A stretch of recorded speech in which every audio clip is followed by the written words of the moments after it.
You might do. Good afternoon, ladies and gentlemen, and welcome to another monthly press conference organized by the next Gen SKN today, February 26, 2020. I extend a very special welcome to those tuning in, both at home and abroad, as well as to you, the members of the media, for your presence. I would like to thank Freedom 106.5 FM and KISS 102.5 FM for broadcasting this press conference live on radio and internet. Today's press conference has been convened once again to apprise the general public of the views, perspectives, and plans of the St. Kitts Labour Party on the issues concerned to the people of our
Thank you, Ms. Shiverton, and a pleasant good afternoon, and thanks to our beloved citizens and friends at home and abroad for tuning in to this press conference by radio and by internet.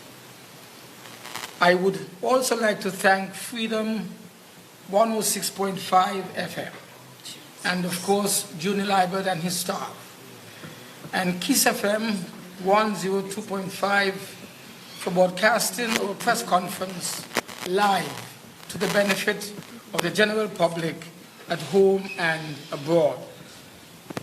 I also particularly welcome you, the members of the media, and thank you for your attendance here this afternoon.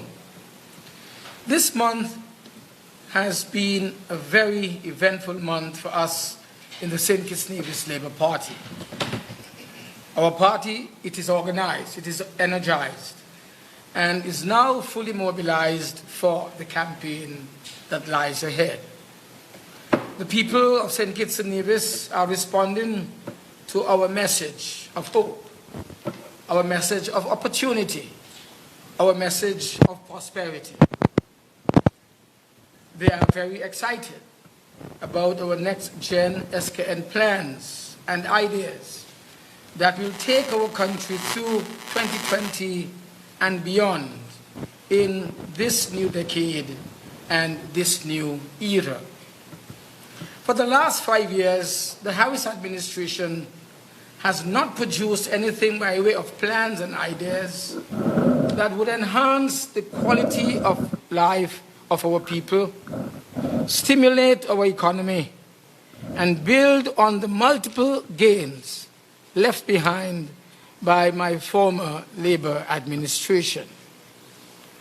Now, at this proverbial 12th hour, when the clock has already struck midnight, and when the government has expired, they are frantically rushing to see which of our ideas that we have announced that they can quickly implement before calling the elections. But no matter what they do with regard to our ideas, they will lose, and we will get the opportunity to implement these ideas and plans for the benefit of the people of St. Kitts and Nevis. I really believe that the people of St. Kitts and Nevis are not very impressed with them. The people of St. Kitts and Nevis have had 5 long years to assess this government and to judge them based on their dismal performance in delivering on the 2015 platform promises. So what we are seeing now is a growing sense of frustration and discontent among our people, who are deeply dissatisfied and, in fact, disappointed with this maladministration. They recognize that the rampant corruption, the nepotism, and the victimization that are so blatant today as a direct expression of the personality and nature of the present Prime Minister, who has set a bad example and has had a corrupting influence on those associated with him. The Harris administration expired on February the 16th, 2020. Our party, our supporters, and well-wishers will continue to agitate and demonstrate in order to send a very clear message to Harris and his colleague cabinet ministers, that their time in office has truly expired and it is time for them to go. We are very concerned that the more time that passes would be used by this unpopular and unscrupulous government to devise ways and means to manipulate the electoral system in order to have some kind of political advantage. Already we see that although it has been 3 whole years, 3 long years since the new Boundaries Commission was established, it was only in December of 2019 that they met for the first time. And since this time, the Boundaries Commission met 4 times trying to find a legal justification for further delaying the elections and for making void the revised boundaries of 2015. Our Member of Parliament, Congress Maynard, for constituency number 3, will elaborate more on this point later. But would you believe that after 5 years in government, and after going through what we went through as a people and as a government some 5 years ago, we still do not know which boundaries will be used in the upcoming elections? Can you really believe this? Back in September 2019, the Prime Minister was forced to withdraw the National Assembly's Elections Act Amendment Bill in order to try to bring some comfort to the people after there was much public outcry and agitation by the parliamentary opposition, led, of course, by me. But now the Prime Minister is using the electoral office, over which he wields undue political influence, to carry out the same objective, to disenfranchise our overseas nationals. Since the publication of the Register of Voters in January 2020, we have seen that scores, in fact, hundreds of names of many of our nationals living overseas have been objected to from the voters list across all constituencies. The Honorable Marcella Liebert, I believe, will delve more into this quite shortly when her time comes at the microphone. This is the kind of mischief that is spreading confusion and unrest among the electorate. People are now very disturbed and, of course, outraged by these attempts to gerrymander our boundaries and the voter fraud taking place in the electoral office. We in the St. Kitts and Nevis Labour Party will not allow Prime Minister Harris and others to suppress the democratic will of the people of St. Kitts and Nevis. This is why so many came out in support of our massive public demonstration that took place last Friday to express their outrage and to say no to this corrupt, deceptive, and hypocritical government that is in charge of our affairs. Public discontent has been further compounded by the fact that on February 12, 2020, a panel of 3 jurists in the Court of Appeal dismissed the application for appeal that was presented by the Honorable Lindsey Grant and Ambassador John L. Powell. The application for appeal sought to overturn the ruling of High Court Judge Ventos that found these 2 public officials to be liable, and I quote here, for breach of trust, breach of fiduciary duty, and misappropriation of monies in the amount of $460,000 US, over 1 million EC dollars. In other words, people are saying they have stolen their clients' money. It is for us to delve into this later. Although the case was dismissed on procedural grounds, the people of St. Kitts and Nevis view this defeat as an indefensible indictment on the character of these 2 public servants. Yet, they are still planning, it would appear, to be candidates in the upcoming elections for their party.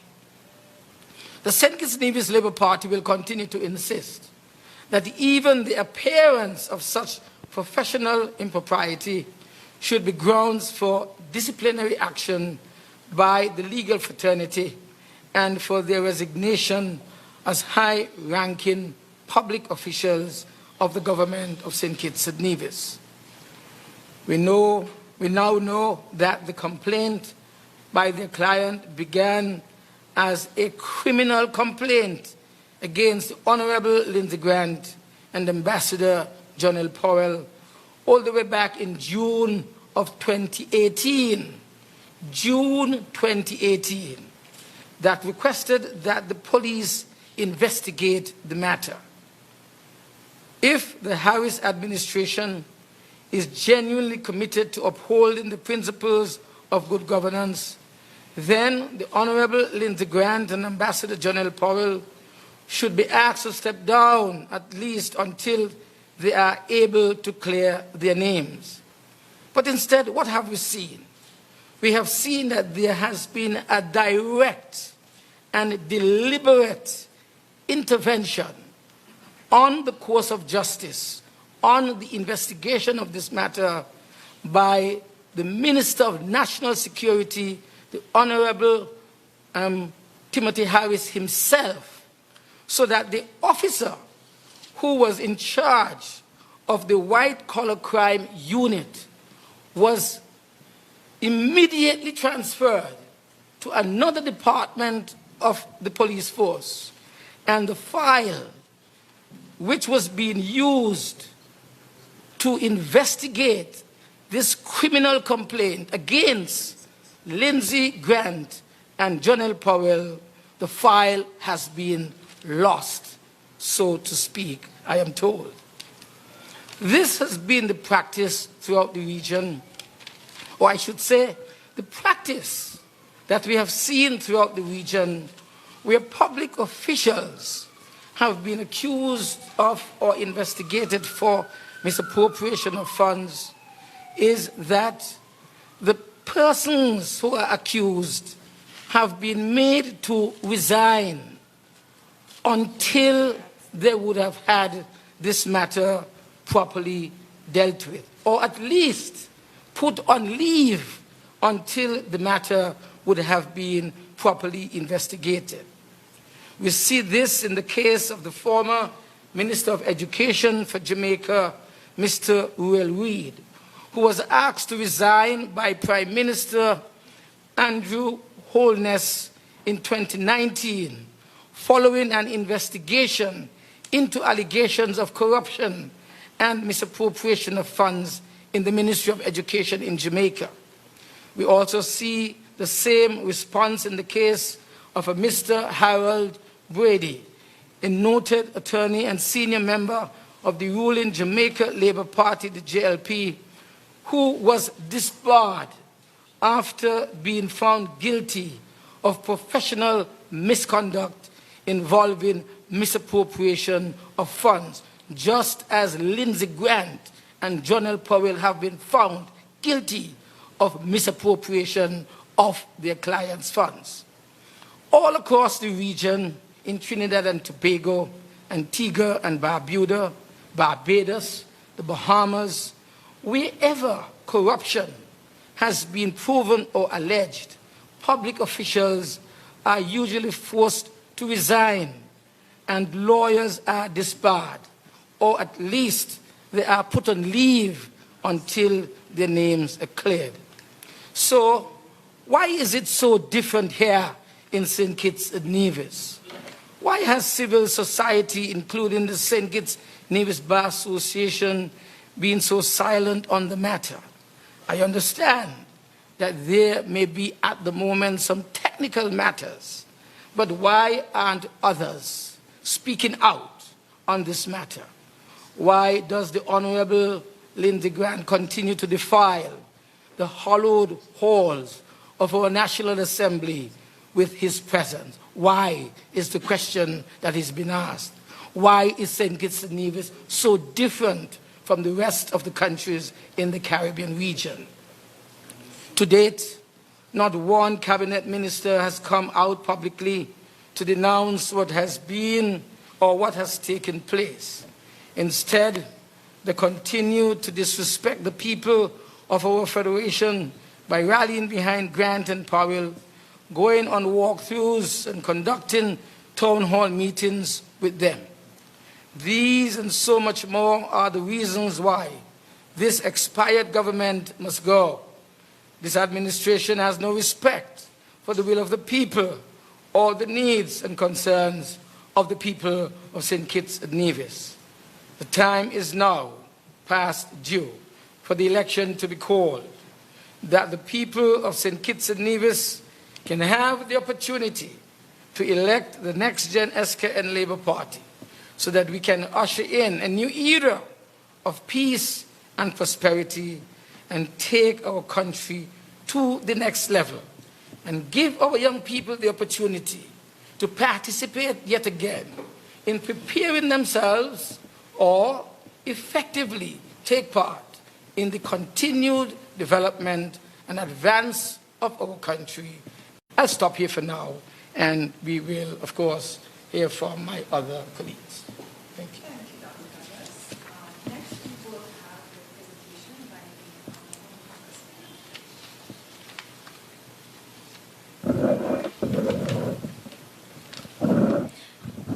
Pleasant good afternoon to my colleagues here at the head table. Pleasant good afternoon to the press, and pleasant good afternoon to the listeners at home and abroad. Last week, we celebrated 5 years of me becoming a parliamentary representative, and some highlights of that particular week were the celebrations in our churches in the constituency at the St. Johnston Methodist Church and also at the Rivers of Living Waters. Another highlight of the celebration of being the parliamentary representative for the area in which I grew up was a program which we had in the preschools of our constituency themed Be Right, Be Bright, Eat Right, where we encourage the preschoolers that to be bright, they must eat right or eat healthy. And we provided them with a fruit bowl and water. Additionally, at our primary schools, we had a math bowl competition where the students in various houses participated in a math bowl in order to encourage students that math can be fun. We had winners from both the Dr. William Connor Primary School and the Bronte Welch Primary School. It is and it has been a tremendous pleasure and privilege for me to serve as the parliamentary representative of St. Christopher No. 3 for the last 5 years. And I look forward with a next-gen SKN Labour administration to serve another 5 years as the parliamentary representative in constituency No. 3, winning bigger for the people of the area. Big win. Big win. In 2012, 3 years before the next election was due, the Labour Party administration initiated the Constituency Boundaries Commission. The commission did their work and produced a first report in 2013.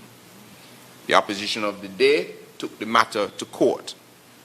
The court found nothing substantially wrong with the commission's work, save for not fully completing a round of consultation.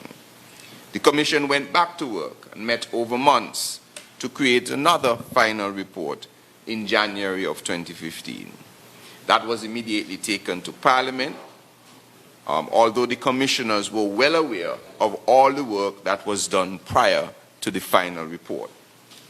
The then opposition cried foul and said that the Labour government was rushing to change the boundaries.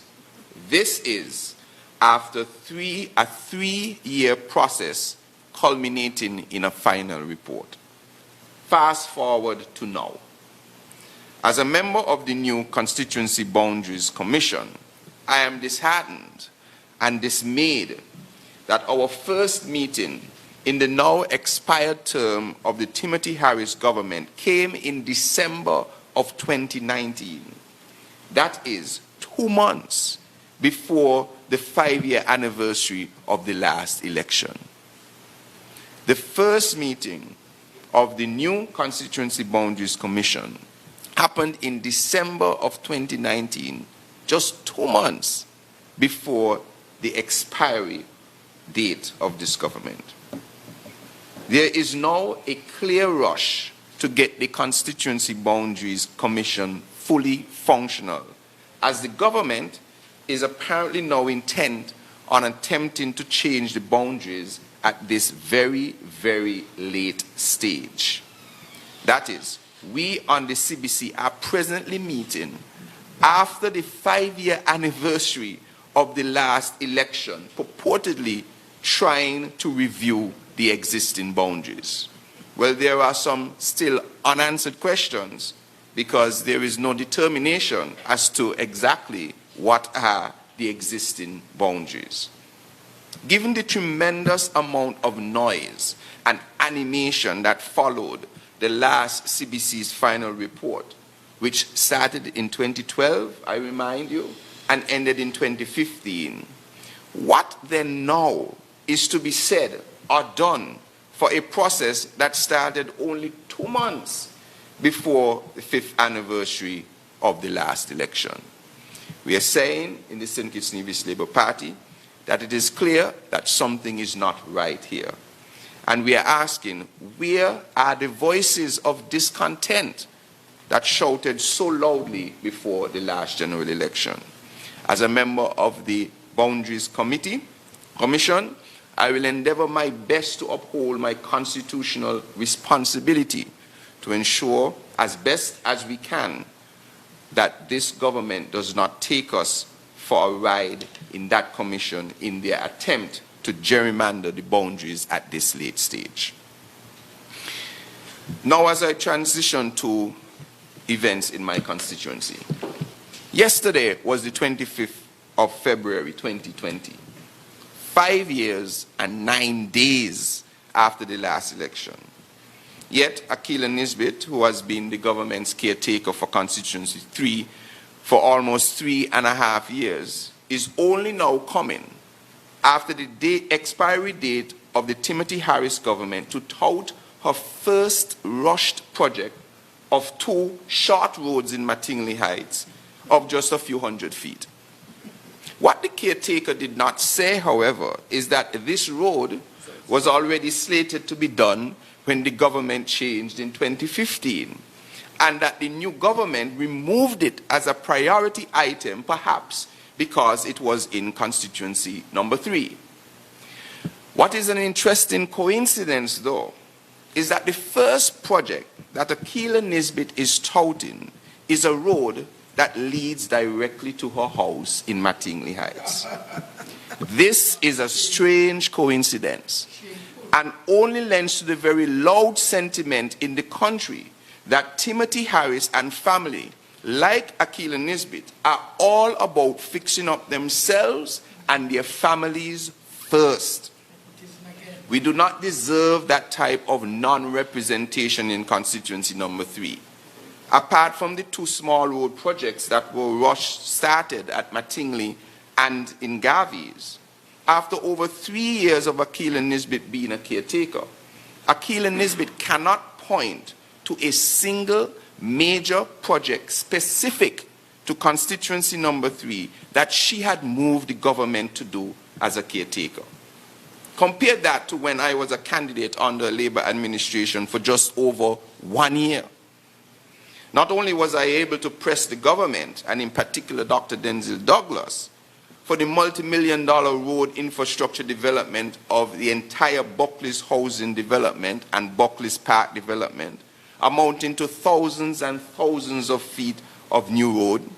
I was able to move the government to repaint the Dr. William Connor Primary School, refence the entire Patsy Alice playfield, do the road rehabilitation at Wallowing Avenue and Wigley Avenue, install for the first time lights on the Limekeel playfield, initiate the sidewalk project from West Farm to Boyd's, especially in light of a little girl being knocked down sometime before, the renovation of the Palmetto Point Community Center, construct a greenhouse in St. Johnson Village, the construction of the Boyd's Playfield and Pavilion, just to name a few, in just over 1 year.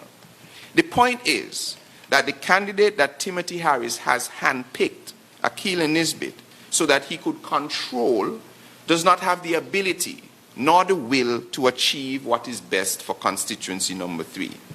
I have proven that with or without the support of a government, I will go all out to look after the needs of my constituents. I recall telling residents in Mattingly and Gavies and other areas months ago that election was approaching and that they should ask for what they want, including the roads, as I knew the government would be desperate to try and win votes in the last shower of rain. I am happy that although coming after the government has expired, and only as the usual political gimmick, some of my constituents are able to get at least something from this one-term government.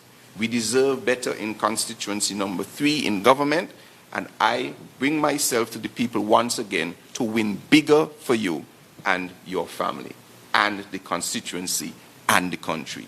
Thank you very much.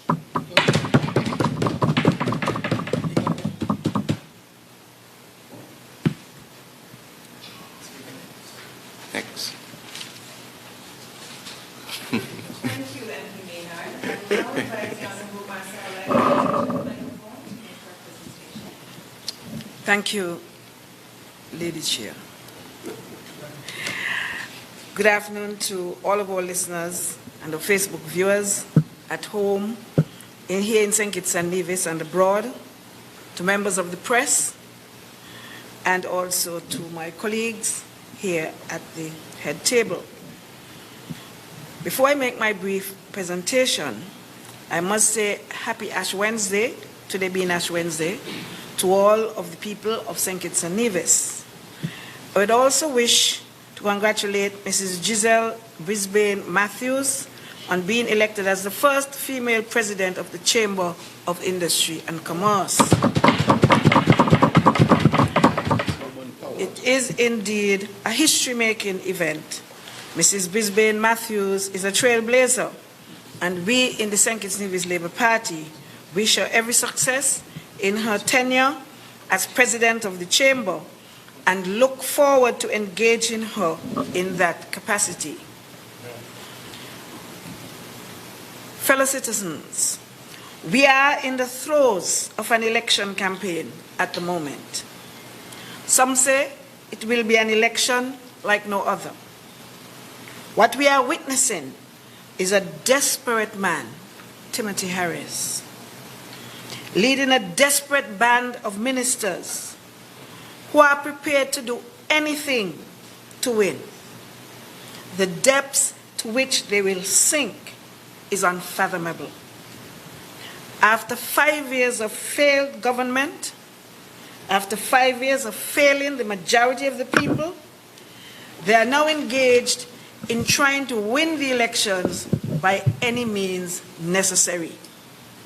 The electoral office is one of the places that are being used and abused in their desperate bid to retain power. The supervisor of elections is being used to carry out irregularities and illegalities that would favor the government.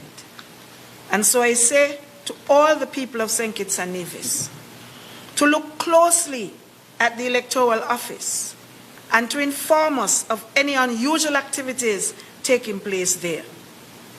I say to you, the press, to scrutinize what is taking place at the electoral office and to ask the relevant questions to the relevant persons, as our democracy is under serious threat with the shenanigans that are taking place at that electoral office. Our scrutineers, like Mr. Cedric Liebert, who had been visiting the electoral office regularly and inspecting the register as the law requires, has been told in the past few months that he can no longer inspect those registers in breach of the law. Clear breach of the law, as all documents in the electoral office are public documents for public scrutiny that can be inspected by the general public. So what it is they're hiding? What is it they're hiding in the electoral office? To date, of all the objection hearings held last year, there have been no reports, no records of those objection hearings by the registration officers. And if there are reports, we have not been able to see them, even though we have repeatedly requested to see these reports. This, again, is in clear breach of the law, and I hold the supervisor of elections solely responsible for these irregularities and for these illegalities. On Monday of this week, objections were posted at the various polling divisions in East Bastille to 318 voters. 318 voters objected to, posted just over the last 2 days. Many of the persons objected to are overseas voters. So even though the objection hearings from last year have not been completed to date, no reports, no records, they are now objecting to a further 318 voters in East Bastille in their desperate bid to try to win the elections and win East Bastille. It is also important to note that the registration officer for East Bastille is someone who takes to Facebook regularly to criticize Dr. Douglas and the Labour government. Is this someone, Mr. Keatley Blanchett, who should be an officer, a registration officer? How much confidence can anyone have in a registration officer who goes about doing those things? And so I call on the supervisor of elections not to allow himself to be used and to be corrupted in this way and in this government's desperate attempts to stay in power. We have had names taken off the list without due process, taken off the voters list, revised list, and other lists in particular, but particularly revised lists, have either not been posted at all or posted out of time. There are persons with voter IDs who have told me that they don't have the requisite status that qualifies them to get these IDs in their passports, but they have voter IDs. Persons have appealed decisions to remove their names, and the matters to date have not been listed for hearing. There are so many stories and so many instances of wrongdoing taking place at that electoral office. I personally see these 318 objections in East Bastille as a last-ditch, desperate attempt to further corrupt the system in favor of the government. I want to end by saying to all voters, and to overseas voters in particular, that an objection to your name does not mean that your name has been removed from the list. I want to repeat that. An objection to your name does not mean that your name is removed from the list. And you can rest assured that we in Next Gen SKN will fight tooth and nail for you and fight to ensure that your names remain on the voters list. This government has expired. Their time is up. We have no faith in the supervisor of elections, who is under undue political pressure to provide and produce lists that favor the government. And we strongly believe that our democracy is under severe attack. I therefore call on all right-thinking people of St. Kitts and Nevis to be vigilant and to speak out against the illegalities going on at the electoral office, so that free and fair elections can take place whenever our outgoing expired Prime Minister Timothy Harris chooses to ring the bell. Thank you.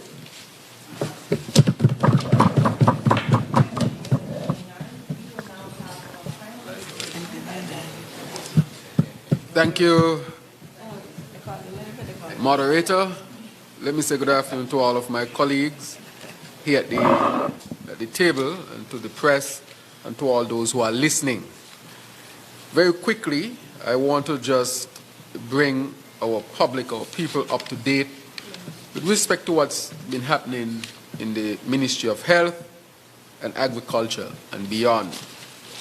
After 5 years of failed leadership in the health sector or at the Ministry of Health by two incompetent ministers, our people continue to suffer tremendously. But how has their leadership affected our people? One, lack of basic medication at the JNF and at our health centers. Two, lack of equipment necessary for diagnosis of diseases such as MRIs and adequate number of ultrasounds. What about the long waiting time at the emergency department? Shortage of nurses, shortage of specialist doctors, doctors on PEP/STEP, maids who cannot get their full payments, and nurses being referred to as thieves by Minister of Health. And the list goes on and on. This cannot be the order of the day when it comes to our health sector. And in saying that we continue to fail in the health sector, I have been given the task by my party to speak on issues of health and to help to forge a new direction of our healthcare sector here in St. Kitts and Nevis. And so with the assistance and help of others, we have been doing that. I want to say to the public today that our health plan is ready to go. And we are therefore poised to hit the ground running once the Labour government is formed. And so recently, I had a second international trip following a trip that I made to New York over the December period. And this trip took me to Europe, to Germany, where I had the opportunity to study in depth the German healthcare system. Additionally, during my trip, I was able to meet with top healthcare professionals of that country, where we would have made and formed relationships and would have come up with ways and ideas in which we can enhance our own situation here in St. Kitts and Nevis. And so I want to report to our people that that trip has resulted in things that would affect our own situation here in a very positive way. I was able, for example, to visit a cardiovascular hospital where regular cardiovascular surgeries are done, heart surgeries are done. I was also able to visit with experts in radiology to ensure that we can have the necessary information that would help us to determine what would be needed at our hospitals. I was able to meet with specialists of the ICU unit of a major hospital, able to meet with hematological specialists. These are blood specialists, where we discussed in depth diseases such as sickle cell anemia, which is affecting not only St. Kitts and Nevis, but the Caribbean. I was able to really be present in hospitals and visit patients who were cured of sickle cell anemia. And so this fact-finding mission has really informed me and helped to inform all of us and the team that is assisting with the preparation for the transition of our healthcare sector. And so I want to say that this mission was very successful, and it will continue to happen, so that our people must know that under a Labour administration, we will get a brand new state-of-the-art hospital to meet the 21st century challenges in health.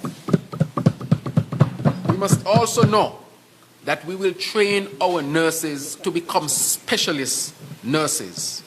We will also train our doctors to become specialist doctors, as we lack specialists in blood studies. We lack specialists when it comes to infectious disease. And this is a very important point. As we see the case with Ebola, and we saw the case now with coronavirus, our country does not have a specialist in infectious disease. And that is why on a program last night, I asked this government to reach out to Cuba and ask Cuba to send the necessary specialists in the case that we might be hit with somebody with the coronavirus. This is a very serious matter. I'm asking the government again, and I'm putting my suggestion out there, and putting country above self, and of course my country above party, and willing to speak to those who would listen at the leadership of the health sector, that we need better preparation and to have the necessary specialists on the ground who would be putting in place the infrastructure to deal with any cases of coronavirus that might pop up. I might sound like that doctor who was in China in a small practice who said to the country that we have detected a new virus. I am saying that we need help to put the structure in place in order to deal with any case of coronavirus. But under Labour administration, there will be no fear, because we will ensure that we have the necessary infrastructure in place to deal with these emerging infectious diseases. And let me say, I missed an opportunity to meet with a doctor in Germany who is at the forefront of developing the vaccine to deal with the coronavirus, as they would have dealt with the Ebola virus. and I will be in contact so that we can have the necessary collaboration, communication, and therefore that would ensure that we not only protect St. Kitts and Nevis, but we can protect our people here in the region. Lastly, I want to say that I also met with the specialists for radiology, and we were able to study a number of equipment. One of the equipment, of course, that we studied was the MRI equipment. They introduced me to the different types, the different qualities, the different technologies, the more up-to-date one, those that were not so up-to-date. I met with doctors who had patent when it comes to the technology of MRI, who would have collaborated with companies like Philips and so forth. And so the information that I've garnered is information that would help us to choose the right machine for our people here in St. Kitts and Nevis. And as I've said, that we will collaborate and continue to collaborate with our own health professionals, because our people are the ones who, at the end of the day, who will usher in the new health sector. And on top of all of that, all of us would have access to quality, affordable, quality health care. So it will be based on basically 4 principles. We want accessibility, we want affordability, we want quality, and we want equity in healthcare, which means that persons will not be sidelined because their parents or they themselves may not have the dollar to pay for healthcare. And in doing so, we will create a universal healthcare system where everybody would have the opportunity to access healthcare here in St. Kitts and Nevis. And we will enshrine that healthcare will no longer be a privilege of the few, but it will be a human right of all of our people here in St. Kitts and Nevis. And that, from that premise, we will establish a system that will be the model of the Caribbean. And so I want to, as I wrap up that on the healthcare, just want to mention 1 or 2 things about agriculture. Agriculture is really in a bad state of health, so to speak. Agriculture is in the ICU. And of course, it's on life support, and the farmers are crying and they are bawling, and by extension, the people in St. Kitts and Nevis are hurting. Just recently, after speaking for almost 2 years, asking the government to deal with the tick problem and to help the farmers with the betical. Weeks before the election, we see that the government is announcing that they have a free betical program for the farmers from 6 to 12 months. As one of the farmers asked on Freedom Radio, well, we are going to try the betical when all my animals them dead. He said, me not going to manage, I'm going to try it on my skin. Those were the words of a farmer, because he would have lost most of his animals. Many farmers in my constituency in St. Peter's are hurting. It doesn't matter if they voted PAM, Unity, or whatever, or Labour. All of them are hurting. You go to Keon, they're hurting. You go to Tabernacle, they're hurting. Constituency number 6, they're hurting. Anywhere you go in this country, the farmers would have lost millions of dollars. And I'm saying to the farmers that the Labour Party, administration, government is committed to invest significantly and to compensate you in a meaningful way for what you would have lost. Because if a disease breaks out in St. Kitts and Nevis, it is the responsibility of the government to ensure that it is brought under control. And I'm very nervous because the minister who heads the Ministry of Agriculture, who cannot control the tick outbreak, is the same minister who is the Minister of Health.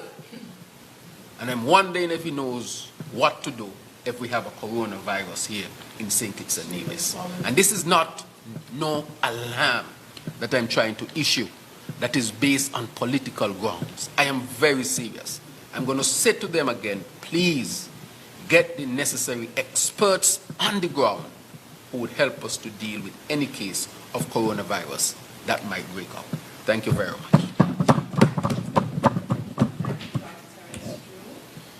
This wraps up our presentation for today. You would have heard the call by the leader of the opposition, calling for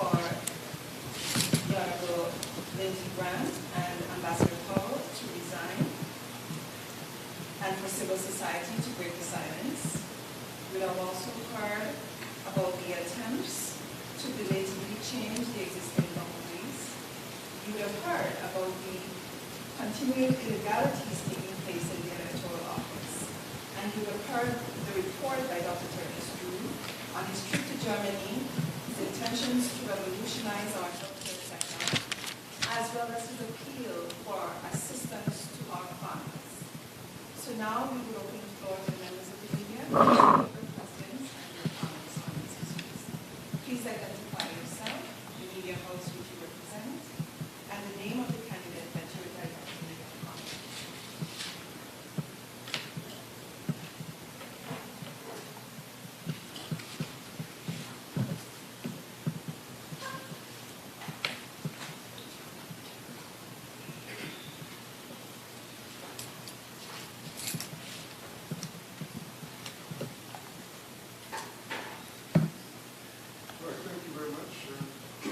Back from SKN Newsline.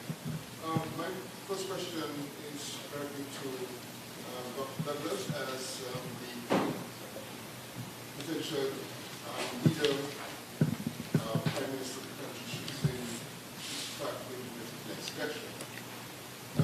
You have spoken basically of several issues that you believe the current administration is going to be corruption and that kind of thing. And obviously there have been a number of instances, I would say, on both sides of the fence where persons can be said to have committed breaches.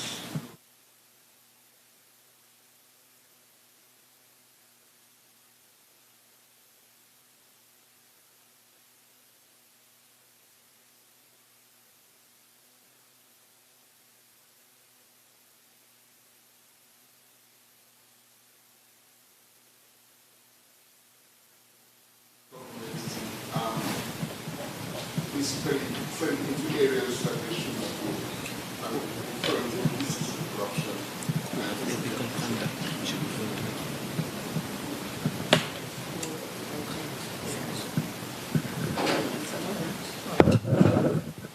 Go ahead and we will answer, Colin.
On the matter of the first question, firstly, I reject any notion that there have been any charge of nepotism as practiced in the Labour administration under my watch.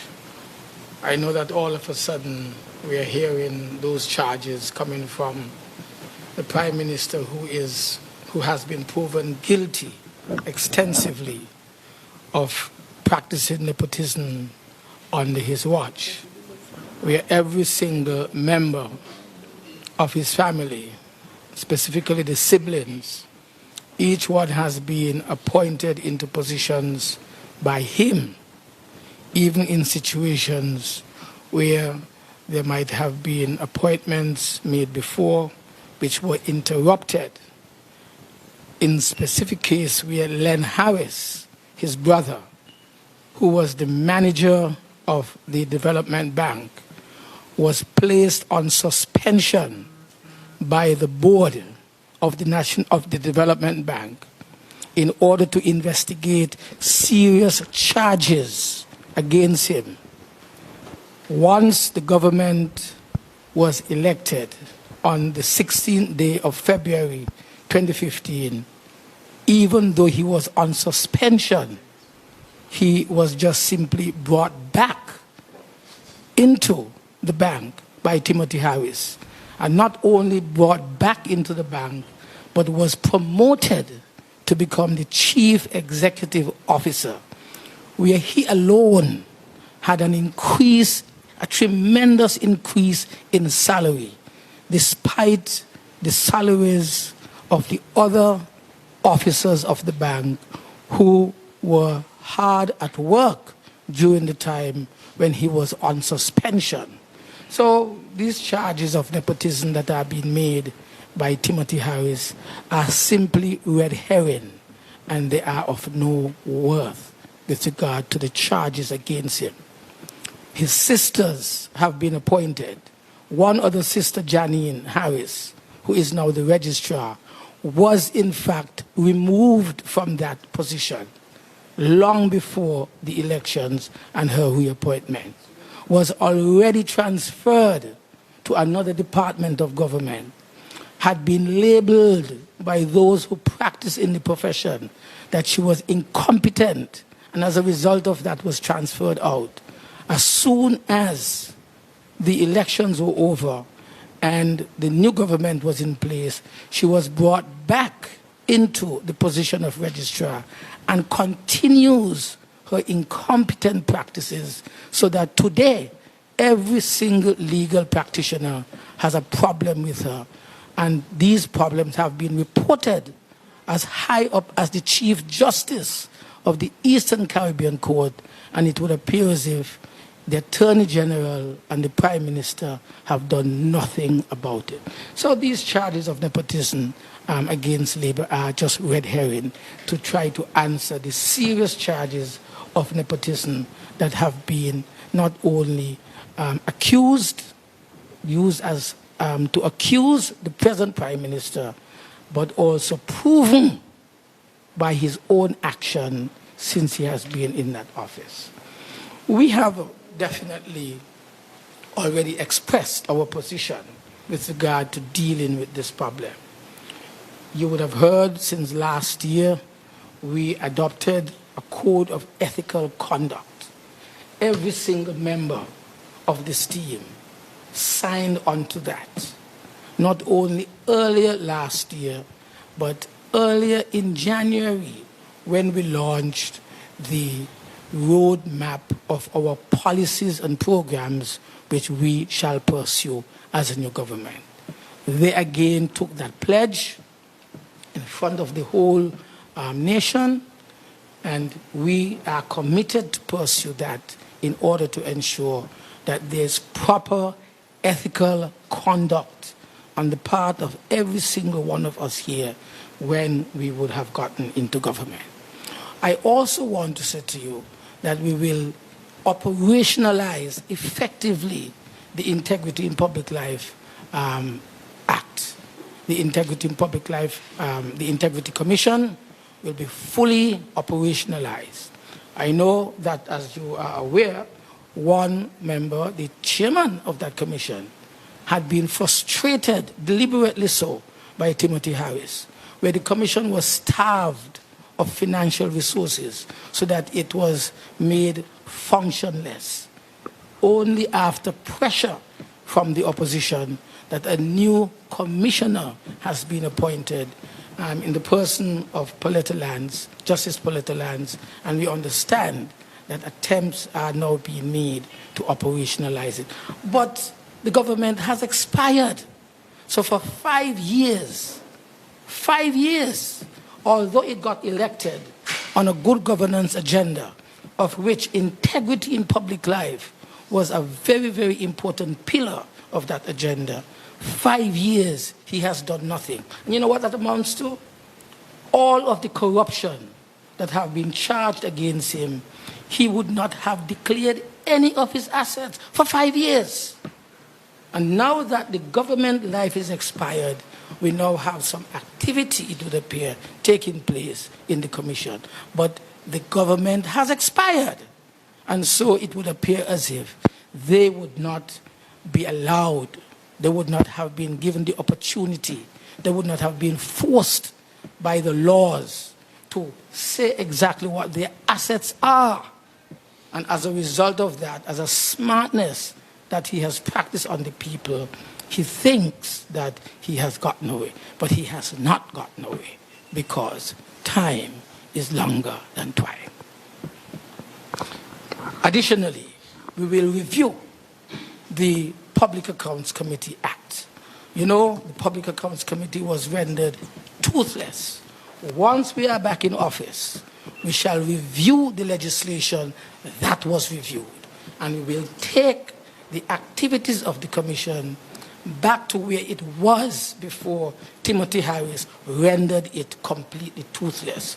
We shall review the Public Accounts Committee Act that was reviewed by Timothy Harris, so that he cannot be investigated with regard to any misappropriation or maluse of the public funds, as should be expected by any government, where the opposition normally would be given powers to summon any public officer to appear before it to answer possible charges of corruption, or to explain to the members of the Commission anything that appears to be irregular.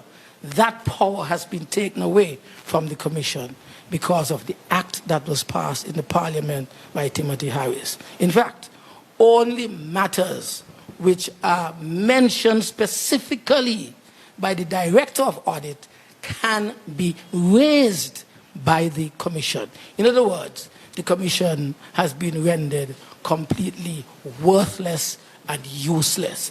That's why it has never met. It is useless. We shall review that act which made it useless, and we shall give it power again in a new Labour administration.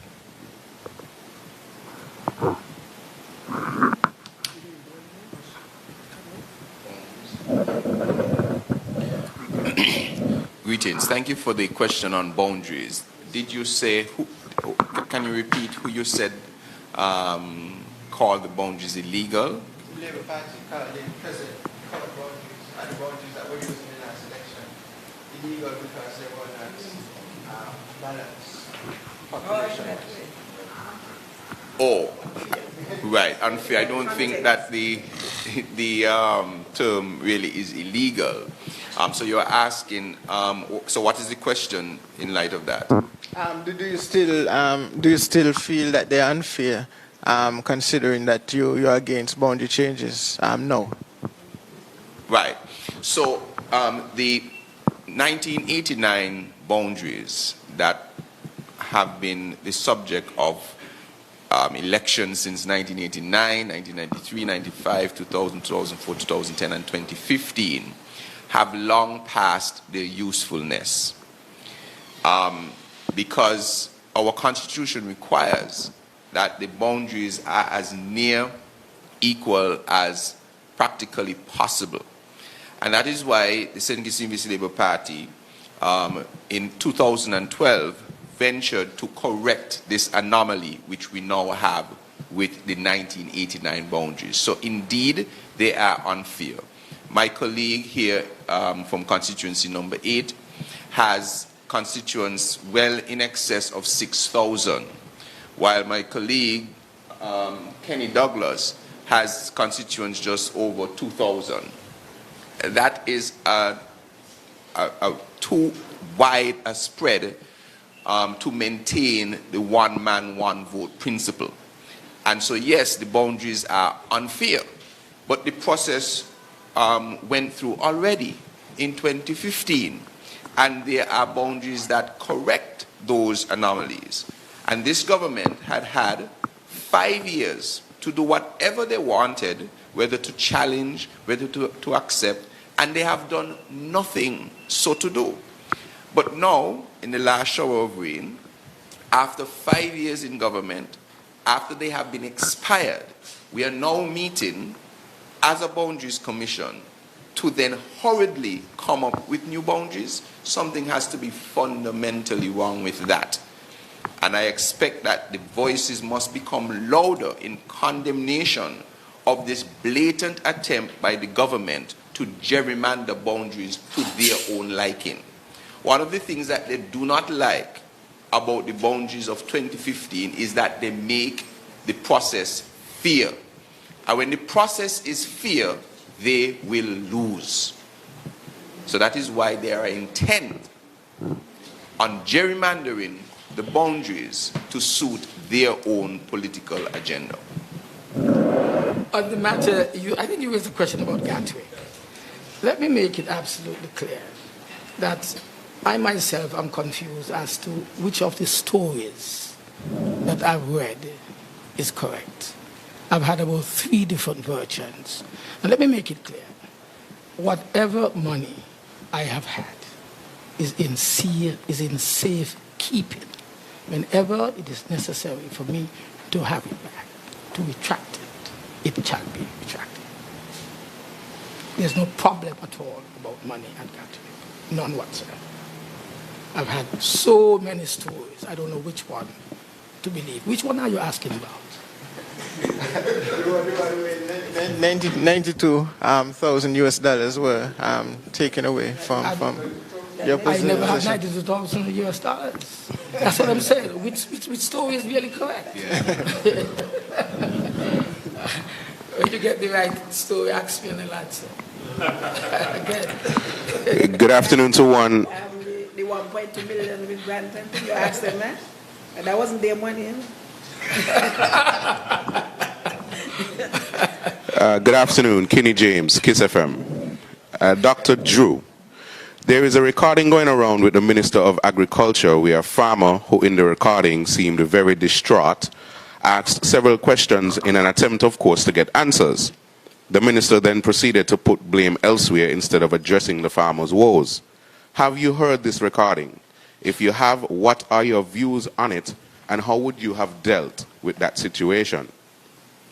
Mr. Kenny Douglas, you displayed maturity and professionalism when you wished Deputy PM Mr. Richard's mom a speedy recovery, which was the correct thing to do. However, there are persons saying the man opposite you in Constituency 5 lacks your qualities, as after the passing of your mom, and I'm sorry to bring that back up, he attempted to extend condolences but could not help but to try and throw a low blow by saying she won't be alive to see you get licks in the next elections, as he put it. Is this proof that you are a man of your word and your promise to not only do better but be better than the current elected minister for number 5 is true? Mr. Maynard, you answered my original question before I had the chance to ask it. You are undoubtedly confident and a favorite despite what others try, and you are not sitting on the government side. What do the people of number 3 have to look forward to after you are re-elected and the next-gen SKN Labour government sits on the government side? Mr. Hanley, you had some ideas for education, but other issues are now arising, one being the Washington Archibald High School. It's 2020 and still no BHS. Yet, because of your ideas and your apparent popularity in number 1, your building again has been vandalized. Is this deterring you in any way? What do you have to say to the individuals who are attempting to scare you out of the good you want to do for number 1, education, and the Federation on a whole as part of the new next-gen SKN Labour Party government once the elections are called? Also, you turned your back the last time this was done. Will you turn your back again or ask the authorities for assistance? Finally, Dr. Douglas, the Labour Party had its first demonstration on Friday, demanding this government to ring the bell, call the elections, and that their time is up. But according to Prime Minister Harris, they have down to August. Can you add some clarity to this situation for persons who may be confused? Just a second part and I'll be off. The big talk right now is about your comments that Sam Conda and other local political giants who left the Labour Party are back again. You said this is a sign. I dare to ask you, a sign of what? Can you elaborate, please? Thank you. The panel? Who was that? Thank you. Can we have some responses? Kenny. Good afternoon, and thank you for your question. I smiled when you asked that question because I also smiled when he had his say in Parliament, saying that it was unfortunate that my mom passed so that she can be there when I receive my licks. I laugh at that because, as I said before, he is worried in constituency number 5. He realized that he has no easy time in constituency number 5. But I want to say that when you lose someone, it's a very, very serious and emotional time. So definitely I was very disappointed when I heard of it, but I knew that he cannot help. He just cannot help. This is the nature of Mr. Sean Richards.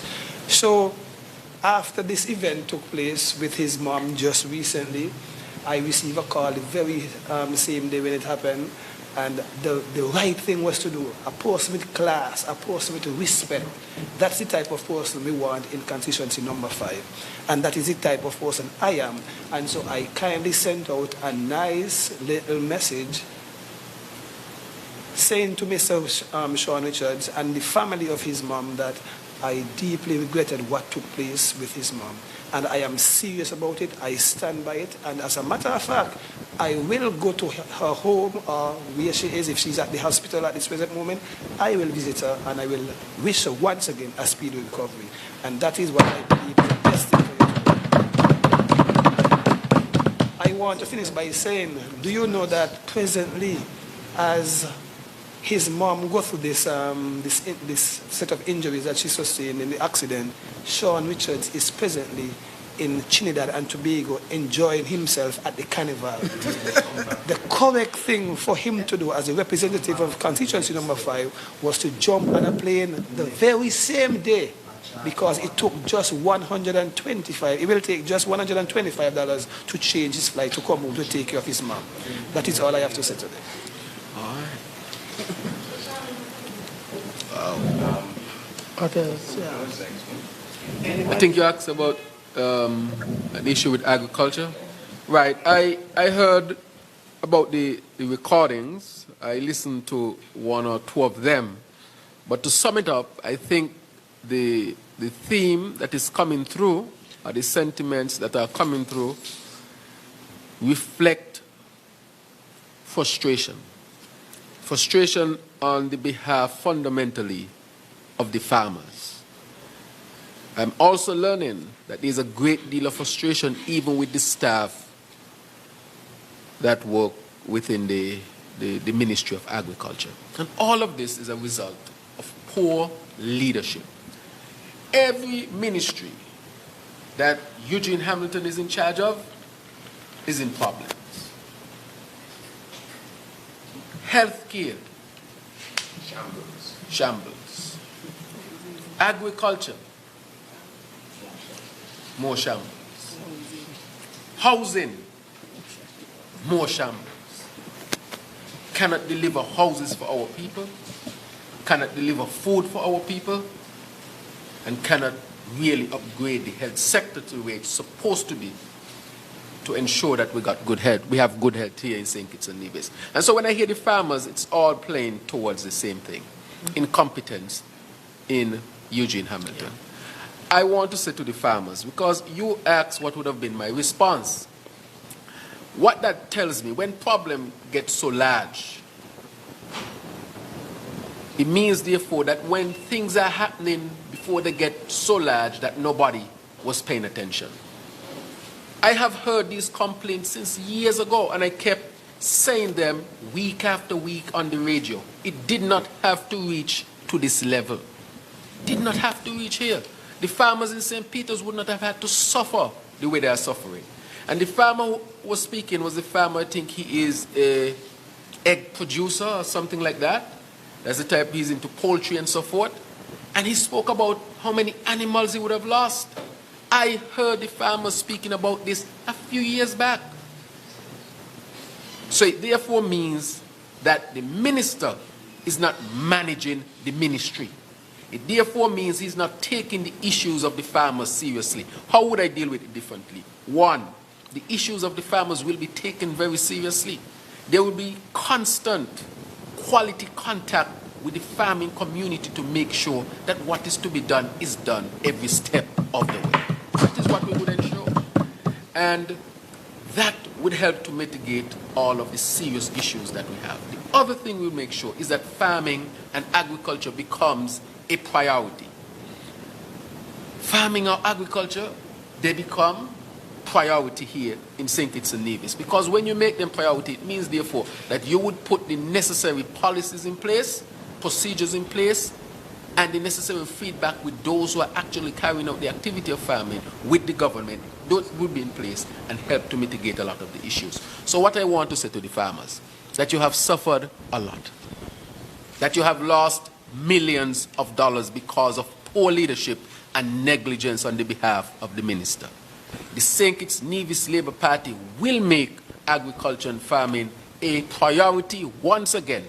We would hear your concerns and make sure that we address them. Because when we do, you, the farmer, will be happy. And the people of the country would also be happy because we'll get good quality food. And that would save the country millions of dollars as we can effectively cut down on our import bill. The import bill went up significantly under Eugene Hamilton, and the animals are dying in great numbers under Eugene Hamilton. If that's not failure, then please show me another definition. Continue with the responses from MP Maynard and Dr. Jeffrey Hanley. I really would like to capture at least one question coming in from social media, and this one pertains to the ongoing situation in the electoral office, so it's posed to you, the Honorable Marcella Liburd. It says, with regard to the electoral office irregularities, it is being heard on the streets that attempts are being made by the government to pad the voters list in targeted constituencies with a number of non-nationals. Is this something that the St. Kitts Nevis Labour Party wishes to address or will address? We can continue. On the, sorry. Thank you very much for the question posed. As we are aware that the Washington Archibald High School would have been experiencing some electrical challenges. I would have spoken about that in a political meeting before, and I continue to say that with the next gen, SKN, we have always and we continue to make sure that our student safety is our priority. And in doing so, we intend to have what we are calling a school maintenance department, where we are going to be paying close attention to maintaining all of our schools and doing regular mold testing. In reference to the vandalism of my office, for me it's a great sign of desperation. It is indicating to me that I am definitely doing a good job, and those who really know Jeffrey Hanley would know that these things, they don't move me. They, in fact, are making me even more stronger and determined, because at the end, no matter what they say or they attempt to do, patches will be defeated. That is a must. That is something I promise the persons in East Bastia. And finally, in reference to, am I going to turn my eyes, I think you said, or my back, sorry.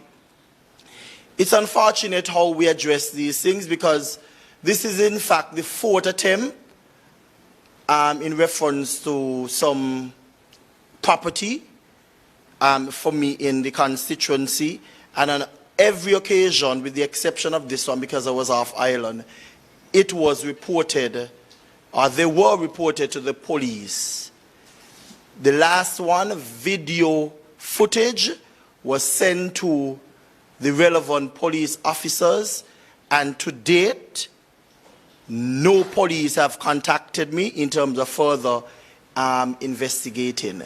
But as I started my campaign, I am under different anointing, and I know God got me, and by extension, He got the St. Kitts Nevis Labour Party.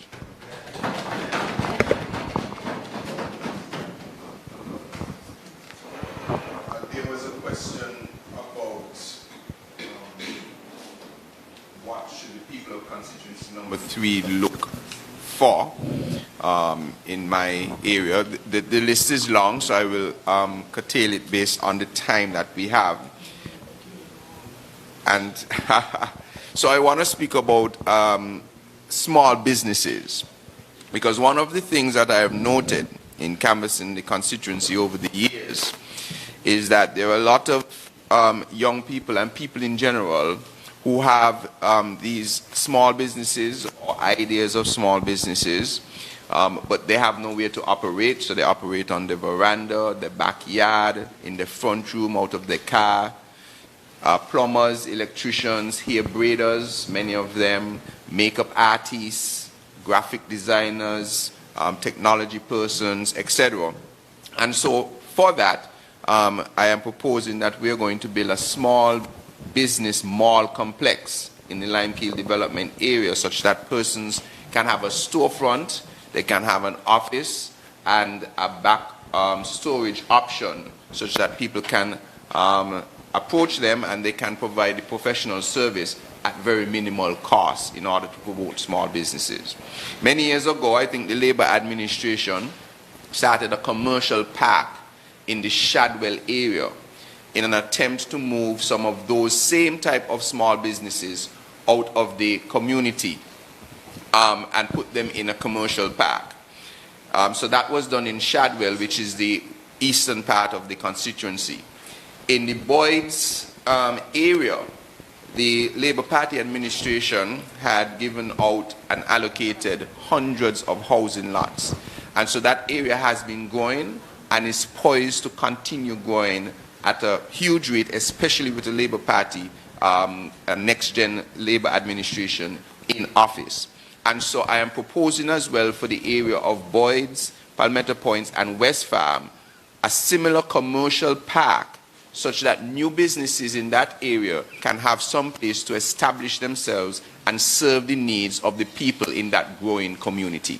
So these are some of the things that we hope to establish or to do as a next-gen SKN administration.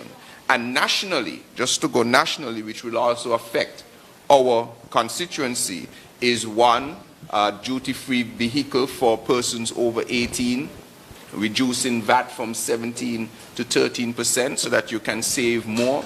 Have 3 VAT-free days around the year, December, Easter, summer. And for the same small businesses that I was speaking about, is start from zero or up from zero tax package. That means that businesses, new businesses or expanding businesses, can have 0 application fees, 0 taxes until their business is up and fully functional. This gives businesses the space to expand, experiment, and come to a level plane of operation before the government steps in and say, we're ready to collect taxes. So these are just a few of what is to come. I implore everyone to visit our individual Facebook pages so that you can see some of the plans that we have already put out there. And I want to note very importantly, let's say in particular in my constituency, but this applies around the country. This government has had 5 years to come up with ideas for the constituency. Any idea that they are launching now, after 5 years and expired, must be given naught. Because if they were really serious, these are things that they would be discussing and telling us about a long time ago. So we are going to hear that they're going to run with some of our ideas. They're going to try to set up these things as quickly as they possibly can, if they can.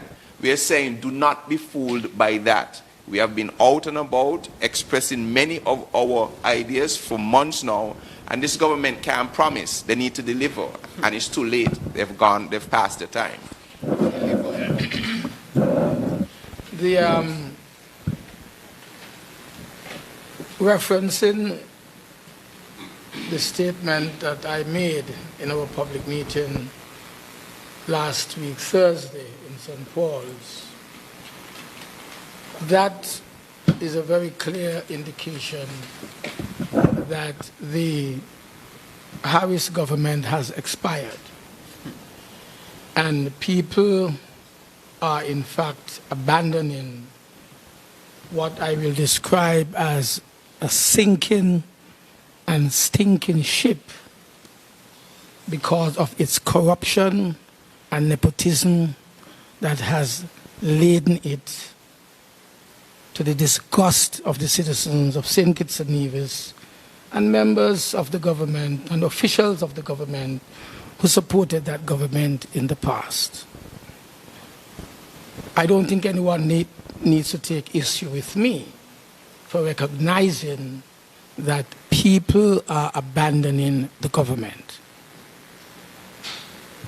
I believe that when a government has expired, especially when investors and developers recognize that the 5th anniversary of the last election has already come, and the government continues to hold on to power, boasting that it has several more months before it calls the elections, is a very, very sad development in our democracy and in the history, the political history of our country. No meaningful investor or developer will do business with this government at this time. None. So it appears as if the government continues to hold on to power in order for members of the government to continue lining their pockets before they are eventually kicked out by the electorate of St. Kitts and Nevis. I believe, therefore, that it is not really a problem for us. We made the statement, people are back on board. So what? People are back on board. And if that is troubling to Dr. Harris, I still don't believe that he should treat his colleagues with the level of disrespect that I have seen in the social media. When people who are his mouthpiece in the social media are disrespecting the good ambassador and his wife, and with their forwardness giving ultimatum to the ambassador to respond to those allegations or charges by Tuesday this week by 3 o'clock. This is a total disrespect for people.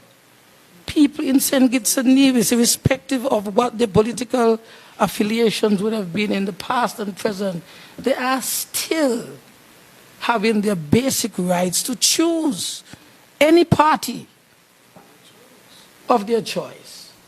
And so it is forward for Dr. Harris to issue ultimatum to Ambassador Conda saying he must give an explanation for my statement by Tuesday, 3 o'clock of this week. Totally out of order. Totally out of order. And that is the level of disrespect that people like Wally Wilkin and Timothy Harris and other members in the social media who continue to harass Conda simply because I made a statement.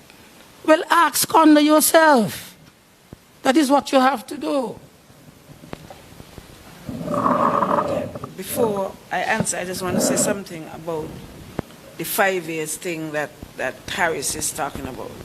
I find it rather amusing that having been in office for 5 years in February the 16th, he thinks that he has to repeatedly himself and the Attorney General try to explain to the public why they still ain't called the election yet and why they're still in office. And using the Constitution to justify their staying on past the time. I would just say this. They claim that they're having a series of activities to celebrate 5 years. Right now, at a church service Sunday in Nevis, which, by the way, Mark Brantley wasn't present at, for whatever reason, but they had church service, they had some concert, they say they're celebrating 5 years. So maybe Harris needs to explain how is it that they're celebrating 5 years in February and he's telling the people that the 5 years is in May. So maybe he needs to explain, because they're now having celebrations for 5 years. They say February, 5 years. Yet he's saying in the parliament that the 5 years is in May. So how these calculations go? Something just not right with the 5 year story. Right? Something just not right with it. But as far as the people are concerned, 5 years is 5 years from when an election was held, and that's the 16th of February, and today is what, the 26th of February. He's 10 days over time, he's expired, and it's time for him to go. With respect to the padding of the voters list, I would like to tell the person in the social media that yes, we are already addressing that particular matter, because we are monitoring all this carefully, because all persons who register are supposed to come out on the monthly list, and so we monitor our monthly list carefully to see whose names are appearing on those lists, to ensure that these are really people who should be registered. So we are really addressing that particular matter. Thank you, Honorable Marcella Liburd. Before we wrap up, I just have two more questions that have come in via social media. One is addressed to Mr. Leon Nata Nelson, and it goes as follows. It is our understanding that several years ago, under this Harris administration, $150 million was transferred from Social Security to our development bank with the intention, as claimed, to deliver 300 houses. We understand that under the former Labour administration, the same $150 million was used to construct over 1,200 houses. What are your plans, given your portfolio as the Minister of Planning, that technically would be dealing with these issues? What would you say are the next-gen SKN plans to revolutionize housing in St. Kitts and Nevis? The second question is posed to Mr. Steve Rensford, and it goes, our pensioners have not yet gotten their increase as promised by the government. They still have not received any checks. Do you have any thoughts on this?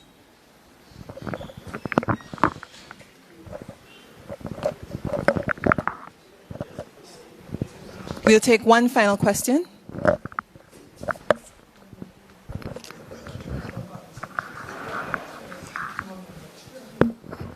Okay. My question is to Dr. Drew, and I address this as you are a professional medical doctor. We are all cognizant of this coronavirus that is creeping around the world, maybe faster than creeping. But you have also heard of the plans that the government has put in place to deal with this, to monitor the situation. What is your view on this matter? Are we prepared enough? Are there things that are missing? Should we be doing other things as well? Because even though large countries are having some difficulty.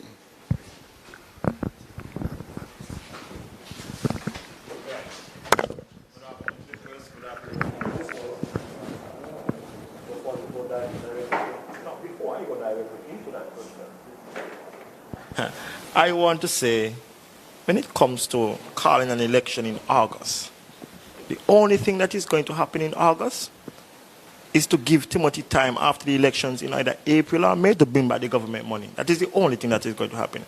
There's going to be no election in August. But when it comes to building houses, the Labour Party has demonstrated in the past that they are capable of building housing. As a matter of fact, we had a revolution in housing in St. Kitts and Nevis between 1995 to 2000 and 2005. we did so well that the people were satisfied with the housing, that in the next term, they gave us all 8 seats. That was one of the primary reasons why we won all 8 seats. But the performance of this government have clearly indicated and demonstrated that they are inefficient when it comes to housing, that they are incompetent when it comes to housing, and plainly they do not understand the needs of the people when it comes to housing. We as the next gen, we have said to the people that we will construct 2,000 houses in our next term, so as to give every constituency, every community the chance to own a modern, brand new, affordable homes in St. Kitts and Nevis. And if you live in constituency 7, I am saying to you that as long as I am the parliamentary representative for that constituency, you will no longer receive any more empty houses in constituency 7. Maybe that you need a stove will be provided. Maybe that you need a washing machine or a bed or a refrigerator, that will be provided for you as part of the next gen innovative ways of bringing modern day houses to you, the people of St. Kitts and Nevis. And so that is our commitment as the next gen and as the minister shadowing housing in the next gen Labour Party. Your Excellency, Steve Ransford. Good afternoon to the press, good afternoon to my colleagues, and good afternoon to the listening audience via whatever media they are listening. With regards to my comments and Social Security and the non-payment, I'm not sure whether there was cohesion between the board and the minister.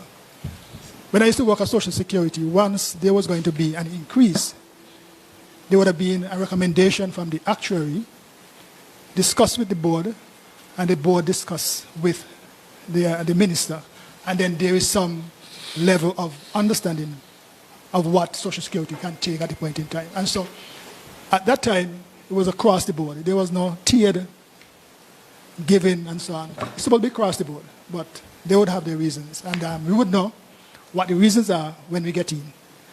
But for now, my understanding is that the increase, there is some misstep the minister may have made, so there was no cohesion, there was no meeting of the minds with the board and the minister at that time. That's my understanding.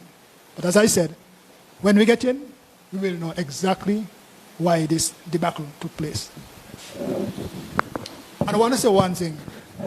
It's also demonstrate the incompetence of the government throughout its tenure. And as my colleagues have said, they have expired. Time has come for them to ring the bell so that the country can be relieved of the incompetence. Right. To answer the question with the coronavirus, it's obvious that even countries that have a great deal of financial resources and human resource to deal with these type of issues, they are having tremendous difficulties. So it tells us that this type of situation is difficult to deal with. When I was in Germany, it came very clear to me, even more, that we are not as prepared as we should be. When I came back, I did not see any brochure rounds, any public information that our people can consume, because I think that the ministry should be putting out information with a Caribbean perspective, a local perspective, so that our people can understand. Our people should start to be prepared psychologically. That will give us the psychological preparedness and to build confidence in whatever plan is being put in place. And so I will call for more communication, more openness, more transparency with what is being put in place to deal with this virus. Why? The CDC has just warned that it's possible that there can be an outbreak in the United States of America.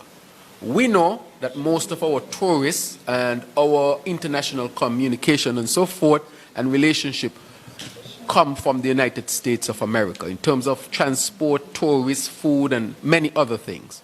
So if it hits the U.S. and spread through the U.S., there will be no doubt that the Caribbean will be hit.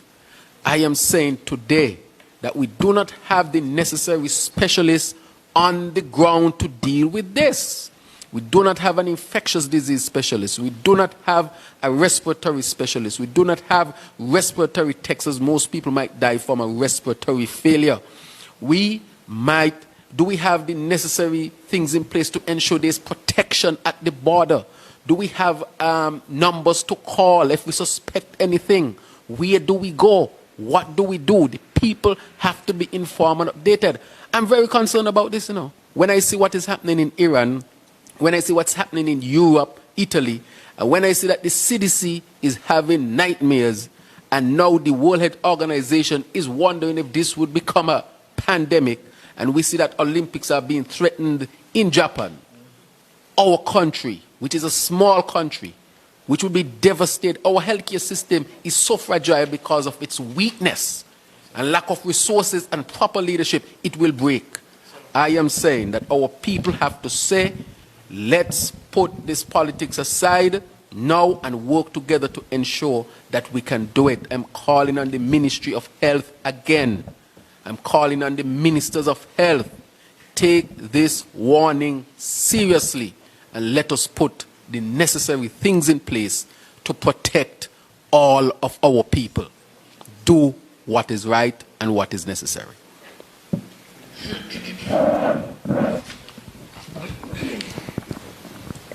We have come to the end of our question period. I'd like to thank all who would have responded, and thank you, members of the media, for your questions.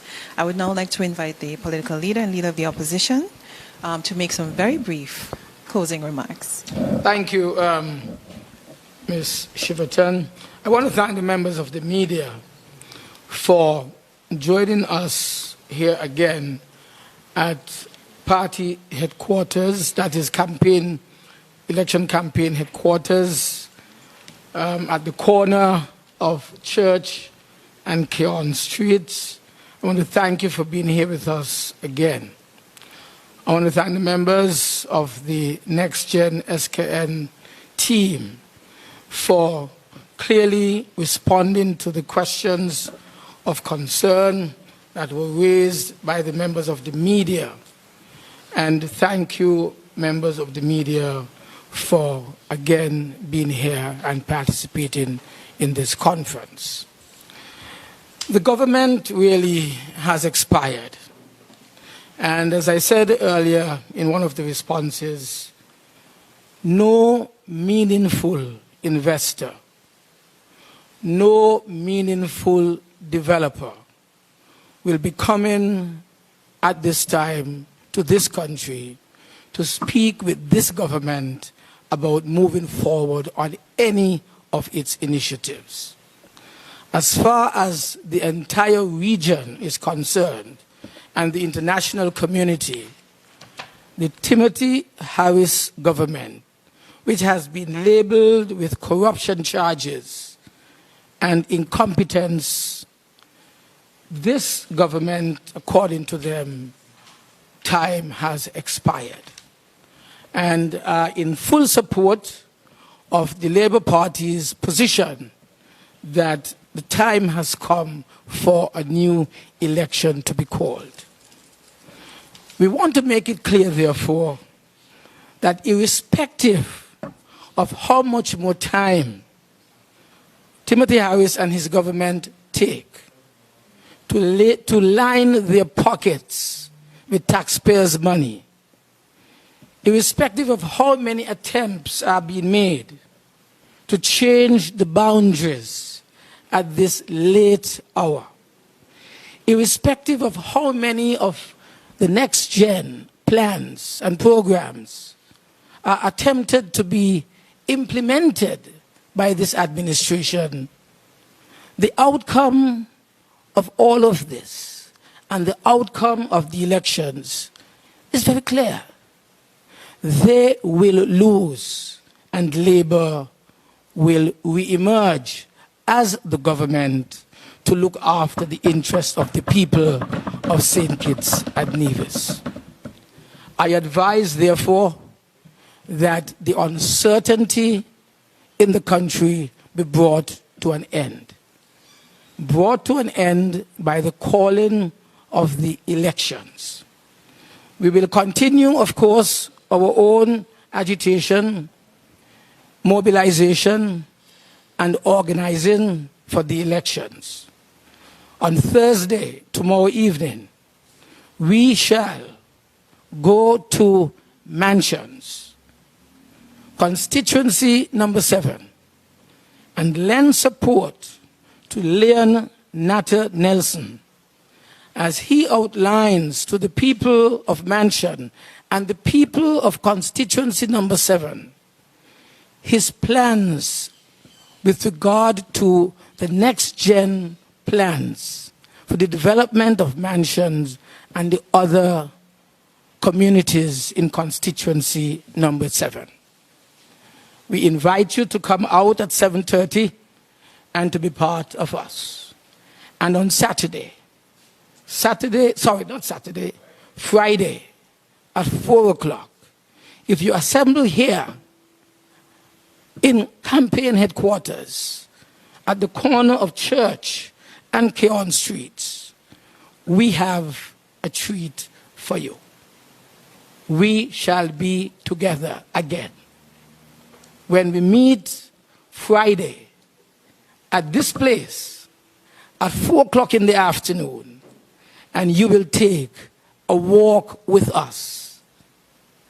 A walk with us. Come and walk with us at 4 o'clock. It's our march or walk to victory. I invite all of you, my dear fellow citizens and friends. Thank you. Thank you, Dr. Denzil Douglas. And on that note, this brings us to the end of our press conference today. It's really been an informative discussion. And I'd like to thank all those members of the media present and from the various media houses. I'd like to thank all of you for your participation. Thank you, ladies and gentlemen, tuning in by radio and by internet. Thank you all for listening. Have a good afternoon. Good day.